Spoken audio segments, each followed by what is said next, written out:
Hello, I'm Justin DeReese with the National Council of Farmer Cooperatives. Welcome to another episode of our 2020 Washington Conference virtual policy briefings. Joining me today is Marlis Carson, NCFC's General Counsel and Vice President of Legal, Tax, and Accounting. How are you doing today, Marlis? I'm doing great. Thanks, Justin. We're in our third year now of dealing with tax reform and Section 199A. I think everyone by now knows that the Treasury's proposal to implement what's called the grain glitch kind of did not follow congressional intent in terms of replicating how the old Section 199 worked. Can you just briefly remind folks what some of those ways that the Treasury proposal deviates from the old law? Yeah, it does seem like we've been dealing with this issue for quite a while now, and we're fortunate in that we have many co-op tax experts on our Legal, Tax, and Accounting Committee who are helping us with this project. They've been crucial to the process of reviewing the proposed regs, identifying issues, and helping us draft our comments to Treasury and IRS.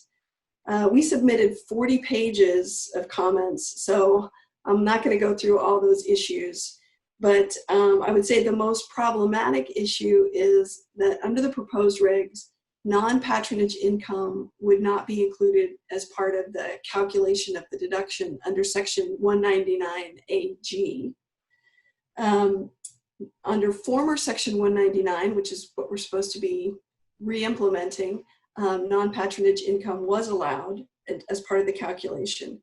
And non-patronage activities supports all the activities of the co-op and of its farmer members, so it should be included as it was under old law. And by eliminating it, you're raising taxes on farmers and cooperatives.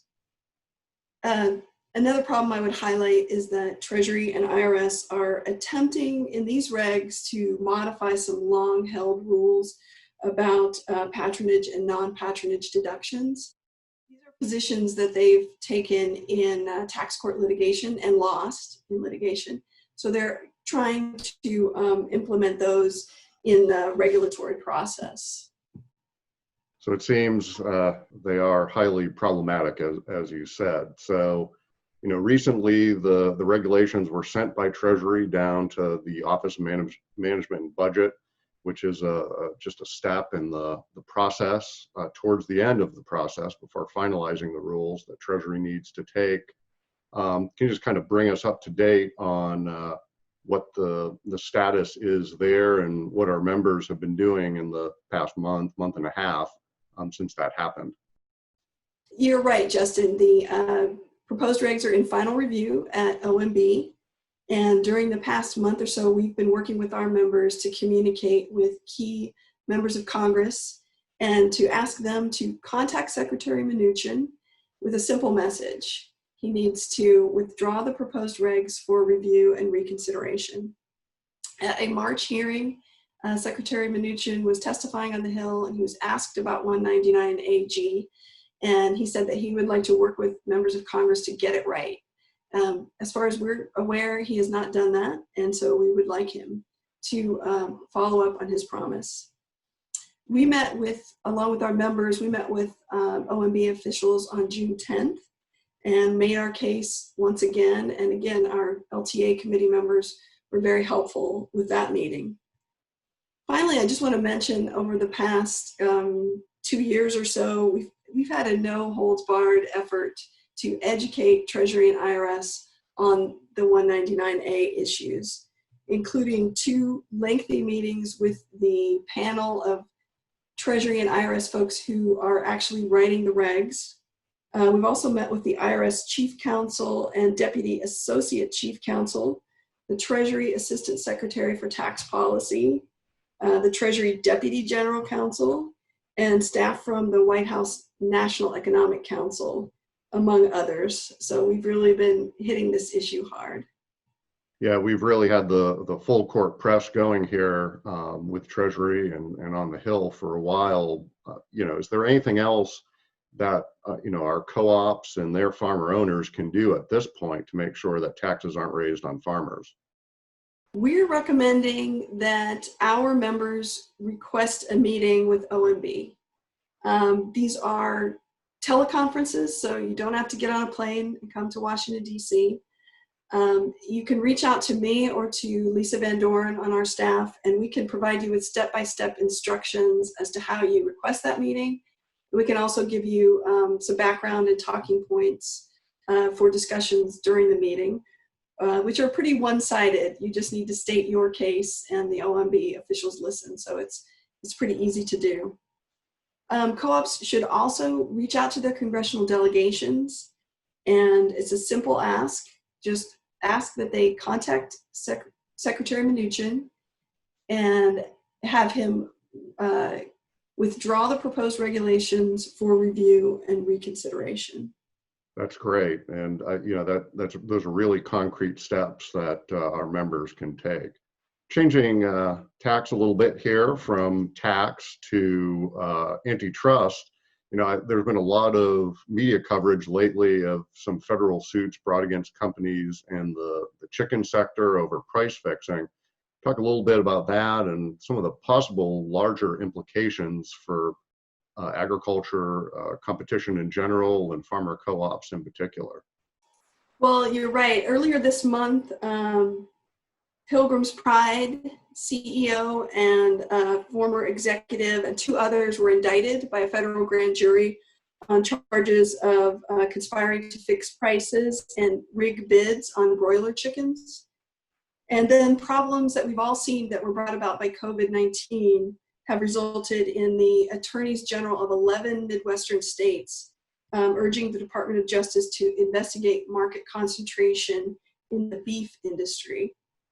And as the Department of Justice looks at these potential price fixing and concentration issues, they inevitably look at immunities and exemptions under antitrust law.